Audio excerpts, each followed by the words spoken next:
আসসালামু আলাইকুম। পাসপোর্টে পেশা কি দিবেন? স্টুডেন্ট, কর্মজীবী, প্রাইভেট চাকরি, গভর্নমেন্ট চাকরি, কি পেশা দিবেন এটা নিয়ে অনেকেই পেরেশানিতে পড়ে যান। স্টুডেন্ট দিলে কি আমি কাজের ভিসায় যেতে পারবো, অথবা ওয়ার্ক দিলে কি আমি স্টুডেন্ট ভিসায় যেতে পারবো? খুবই কনফিউশনে থাকেন আপনারা সবাই।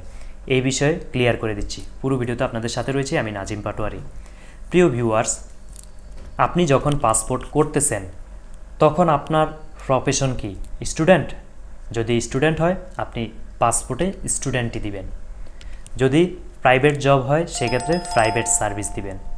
যদি কৃষক হন সেক্ষেত্রে ফার্মার দিবেন। যদি বিজনেসম্যান হন সেক্ষেত্রে বিজনেসম্যান দিবেন। মানে আপনি যখন পাসপোর্ট করতেছেন এখানে ওই পেশাটি জানতে চেয়েছে, তখন আপনি কি অবস্থানে রয়েছেন, কোন পেশায় রয়েছেন, ঠিক ওই পেশাটি উল্লেখ করবেন। আর আপনি যখন নিজে নিজে পাসপোর্ট করতে যাবেন ওই পেশার এগেনিস্টে পাসপোর্ট অফিস একটি ডকুমেন্ট চাইবে। যেমন আপনি বিজনেসম্যান হলে আপনার ব্যবসার ট্রেড লাইসেন্সের একটি কপি সম্পৃক্ত করে দিতে পারেন। আপনি যদি প্রাইভেট সার্ভিস করেন সেক্ষেত্রে আপনি আপনার অফিস থেকে একটি প্রত্যয়নপত্র নিতে পারেন। আপনার এইচআরকে বললে তারা একটি প্রত্যয়নপত্র দিয়ে দিবে। আপনি যদি ফার্মার হন, কৃষক হন, সেক্ষেত্রে সাধারণত বর্তমানে কৃষকদের বিভিন্ন নিবন্ধন থাকে এখন আঞ্চলিকভাবে, সেই ফর্মটি দিতে পারেন।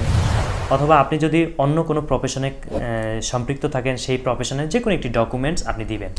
আপনি স্টুডেন্ট হলে আপনার স্টুডেন্ট আইডি কার্ড দিতে হবে, সার্টিফিকেট না কিন্তু। কারণ সার্টিফিকেট আমারও রয়েছে কিন্তু আমি এখন বর্তমানে স্টুডেন্ট না, এই জন্য আপনাকে আইডি কার্ড দিতে হবে। যে প্রতিষ্ঠানে রয়েছেন ওই প্রতিষ্ঠানের এই ডকুমেন্টটা শো করতে হয়।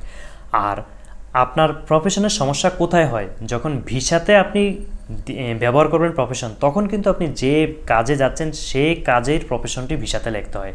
পাসপোর্টে আপনার স্টুডেন্ট থাকলে আপনি কাজের বিষয়েও যেতে পারবেন। কারণ হচ্ছে পাসপোর্টে যখন আপনি করেছেন তার 5 বছর পরেও তো আপনি বিদেশে যেতে পারেন।